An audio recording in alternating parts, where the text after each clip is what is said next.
இது வந்து challenging price. இன்னைக்கு ஜஸ்ட் 333 ரூபா உங்கள் கையில் இருந்ததுன்னா 15 வருஷம் கழிச்சு உங்களுக்கு 9 கோடி ரிட்டர்ன்ஸ் வரும். அதுக்கு நான் கேரண்டி. இது எப்படின்னு தெரியும்னா, நீங்கள் கீழ்கண்ட அந்த செல் நம்பர் கொடுத்துருக்கோம், அந்த நம்பரில் நீங்கள் காண்டாக்ட் பண்ணால் உங்களுக்கு ஃபுல் டீட்டெயில்ஸ் சொல்லிடுவாங்க. நான் எதில் போட்டாலும் லாஸ்ன்னு ஃபீல் பண்ணுறீங்களா, இங்கே வாங்க, எங்கெல்லாம் வாங்க, நாங்கள் ஒரு ஐடியா சொல்கிறோம்.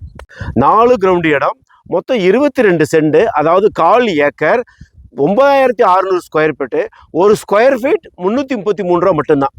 இன்கம் ப்ரூஃப் தேவையில்ல, பே ஸ்லிப் தேவையில்ல. 50% எங்கள் கையில் கட்டினீங்கன்னா இம்மிடியட்டாக உங்களுக்கு உங்கள் பேருக்கு இந்த லேண்டை கிரையம் பண்ணி கொடுத்துருவோம். பேலன்ஸ் 50% எங்கள் கையில் நீங்கள் இஎம்ஐயாக பண்ணிக்கலாம். 50% இஎம்ஐயை வந்து இன்ட்ரெஸ்ட் இல்லாமல் நீங்கள் எங்கள் கையில் கட்டலாம். நம்ம ஹெச்ஆர்கே கிரீன் வேர்ல்டு தொழுப்படி செம்மரம் ப்ராஜெக்ட் பார்த்தீங்கன்னா ஜிஎஸ்டிலேருந்து வெறும் 2 கிலோமீட்டர் தான் இருக்குது. தொழுப்படி ரயில்வே ஸ்டேஷன்லேருந்து 2 கிலோமீட்டர் தான் இருக்குது. வீடுங்களுக்கு மத்தியில் ஆலம் சிபிஎஸ்சி ஸ்கூலுக்கு பேக் சைடில் வாக்கபிள் டிஸ்டன்ஸ்லேயே நமக்கு இந்த ப்ராஜெக்ட் அமைஞ்சிருக்கு. நம்ம ப்ராஜெக்ட்டுக்கு ஆப்போசிட்லேயே பார்த்தாலும் சரி, பக்கத்தில் பார்த்தாலும் சரி, 1000 ரூபா ஸ்கொயர் ஃபீட் கொடுத்துட்ருக்காங்க. நாங்கள் அதில் 1/3 ப்ரைஸை நாங்கள் கொடுக்குறோம். அதுவும் வெறும் ஜஸ்ட் 333 ரூபா தான் கொடுக்குறோம். இது வந்து சேலஞ்சிங் ப்ரைஸ். ஜஸ்ட் 333 தான்.